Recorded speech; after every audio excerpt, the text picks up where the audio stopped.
Are you aware of the hidden dangers lurking behind every like and comment? My name is Arwa Sabbah, and today I'm going to open your eyes on the real impacts of social media on our mental health. According to a study that was done by the Clinical Committee in 2019, we have here this study. It was divided into different age groups. The blue color represents low depression symptoms and the red color represents high depression symptoms. And as we notice, human beings, as they get older, the high depression symptoms get to increase more and more. This iceberg represents social media impacts on our mental health.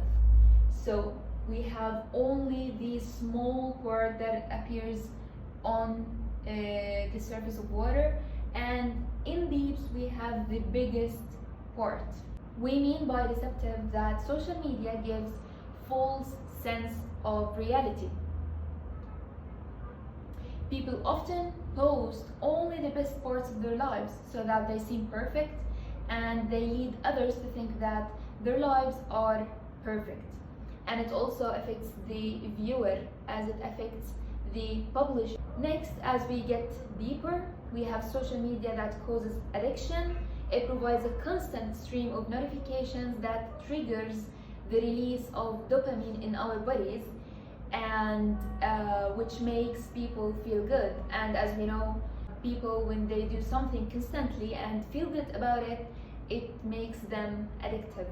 Also, according to this study, social media use and anxiety and depression symptoms that was published in 2017.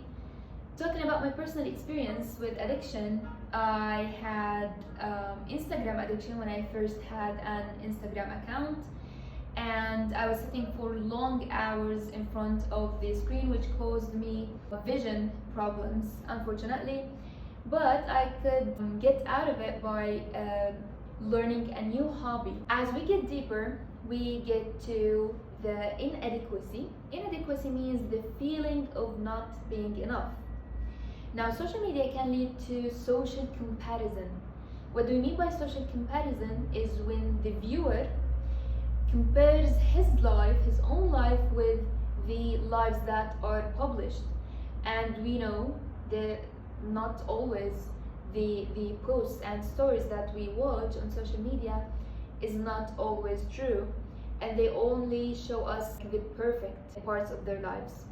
Also, social media can spread the unrealistic standards, beauty standards, happiness standards, and so many other standards, so that you wouldn't feel enough when you see others or the standards that are maybe on trend or that all people do on social media, so that you would feel low self-esteem, and it wouldn't be effective for you to watch or to follow social media influencers. As we get deeper, we get to cyberbullying, which is one of the most dangerous effects of social media on our mental health.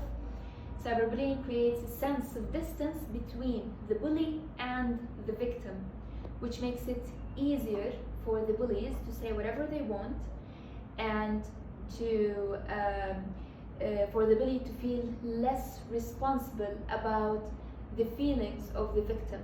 So bullies have the perfect environment in social media to say whatever they want to their victims. Also, social media amplifies the effects of bullying. It allows bullies to reach wider audience. Also, it creates permanent record. Just imagine that any bully said anything to a person that is in social media, it would last forever, because social media is something that is considered to be recorded, and also it reaches wider audience more than face-to-face bullying. Cyberbullying does not have the same social media cues in real life. So, for example, this can lead to people saying things online that they would never say in person. We always notice that bullies on social media are more aggressive than bullies in real life. Now, the deepest effect of social media on our mental health, and the effect that we do not usually notice in our lives, is FOMO. The word FOMO stands for the fear of missing out.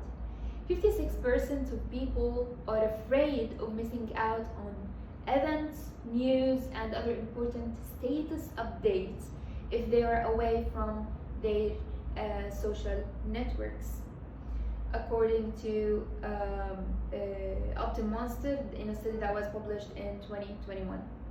Now, lastly, what can we do for that?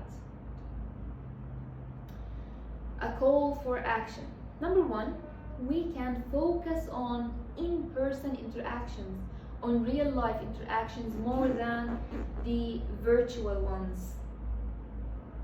Also, we can practice self-care to take care of ourselves more and more, to realize the main importance and the essence of taking care of ourselves in real life.